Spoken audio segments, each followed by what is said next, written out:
Hi, it's Andrew from Acuity Auto Redact. Welcome to the Data Protection Weekly podcast, where we wrap up all the biggest issues affecting data protection professionals in the UK each week. Welcome back to Data Protection Weekly. This is a podcast where we translate complex privacy regulations and rules into things that you can actually apply in your day-to-day job. I'm your host, Andrew Walls. I founded Acuity Auto Redact. And whether you're a DPO at a big fintech company, a little startup, or you're working in the public sector in a small or large organisation dealing with data protection, you're in the right place. Now, for years, Article 22 of the UK GDPR was a bit of a roadblock for artificial intelligence adoption. If an algorithm made a significant decision about a human being without another human in the loop, it was prohibited. But the rules changed earlier this year. Back in February 2026, Section 80 of the Data Use and Access Act, or DUAA, became live, and the old Article 22 prohibition went and was replaced with a brand new framework, Articles 22A to 22D.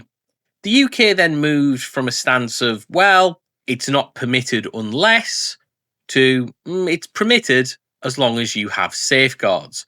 So AI can be used and algorithms can be used in order to help make decisions much more. But if you think this means you can just turn on the AI floodgates to process your loans, screen CVs, or triage customer complaints without some sort of safety net, then please think again. We're going to be breaking down the end of automated decision bans and the critical special category data trap, alongside the mandatory human intervention workflows that you must build to make sure you're compliant, whatever industry or field you're in. If you find someone is using AI or automation to make decisions, you need to hear this. Okay, so let's make this really simple. Let's break it down. Under the old rules, solely automated decision making, or ADM, with significant effects was essentially banned unless you had explicit consent or a contract. Now, under the new DUAA framework, that default ban is lifted for standard, and I stress there, standard personal data.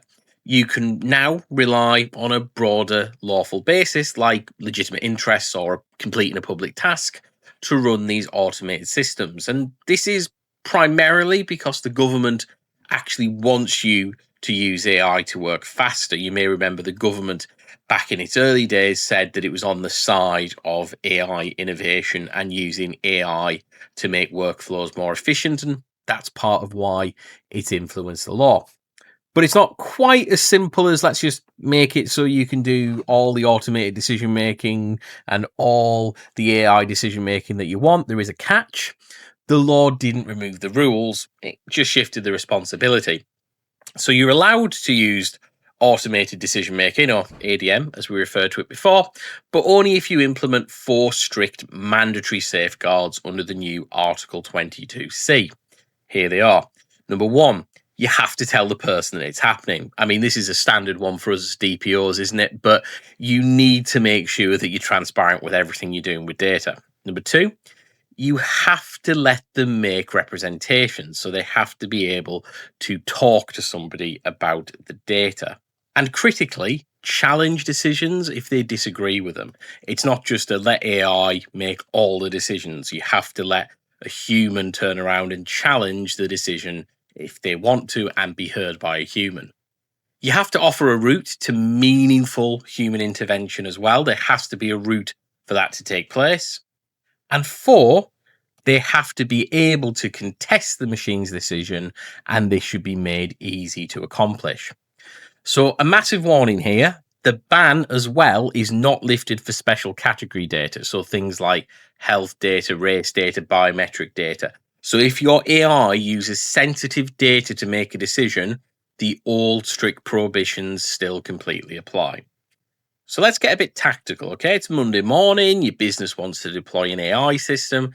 How do you handle this practically? Because often people, when they see a system, they want it implemented quickly, within a day or two. I've had customers join Acuity Auto Redact that have said We need to get this audited, checked, risk assessed, and implemented this week. It's not good enough to say let's wait a few months. We need it in place now, and it's the case for a lot of new AI systems. They're there to serve a purpose quickly and solve a problem.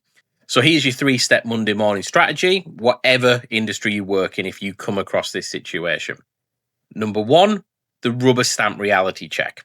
Firstly, check before you do anything if the automated decision-making rules even apply under DUAA. The rules trigger if the decision is solely automated. So look at your human workers. If there's meaningful human involvement in the process, it's not automated decision-making. If an AI is just producing a summary report of information already exists, but a human is processing it, there is meaningful human involvement. So let's look at what this might look like in practice. We'll use a HR example. If an AI scans 1,000 CVs and a human recruiter genuinely reviews the AI's top 50 recommendations before deciding who to interview, there is meaningful human involvement. So the strict ADM rules don't apply here. But if a human is just rejecting all the applications on 950 CVs because a system told them to, well, the ICO considers that solely automated. So if you're making a decision about someone and it is purely based on AI, that is a sole AI decision. So do an audit this week, find out how the humans are exercising their judgment and where they are just, rubber stamping an algorithm. If they are rejecting people with no meaningful human involvement, that is automated decision making. But if there is meaningful human involvement, like, for example, an AI is ranking candidates and that's being used to make decisions about their skill set, but you're looking into them and not actually treating them differently, you're just using an AI to process data and to synthesize things for you to read, there's meaningful human involvement there. Okay, step 2, you need to build an Article 22C appeal workflow. So if you're deploying solely automated decisions, for example, let's use FinTech, an app that instantly rejects credit card applications, for example, or an e-commerce site that freezes a customer's account because it suspects fraud, you must build the Article 22C safeguards. These are automated decision-making processes that come in place for legitimate reasons for your company to work. And you might be thinking, well, is automation, sometimes a bad or lazy thing? But if my bank account is getting, potentially doing some weird transactions and I'm going around spending money and the bank thinks this doesn't look like his typical pattern of being able to pay for things, I would want the bank to turn around and stop me being able to pay for things until someone has checked that it's fine. So I would want an AI to take that decision or an algorithm to make that decision, because ultimately, if I'm going on a spending spree, I want someone to check it's actually me. But that is automated decision making. So you need a workflow, and you need the user to be able to say, I can test this machine's decision. I want a human to look into this. And some of that's common sense, isn't it? I want to be able to ring my bank and say, hey, it's me, I'm a human, I'm doing the right thing. Can I speak to a human to unlock my bank account? And that's fairly standard. And the human will say, oh, I'm glad to see it was just you doing some very, very early Christmas shopping. Mr. Walls will unblock your bank account. That's fine. But you need a process. If someone raises a ticket to object to the complaint, so for example, if you found out that you were rejected for a job by an AI or an algorithm, who does the ticket go to? Does that human have the authority to actually overturn the algorithm's decision and review it? Does a junior employee with no override get the message? If so, they're not able to do anything. That's not really meaningful human involvement. It needs to go to someone who can actually act on it, is accessible, and can deal with the problem and the complaint relatively quickly. And remember, step 3, there is the special category trap and a transparency overhaul that we need to be aware of. So finally, you must be incredibly transparent. You need to make it clear where you use automated decision making.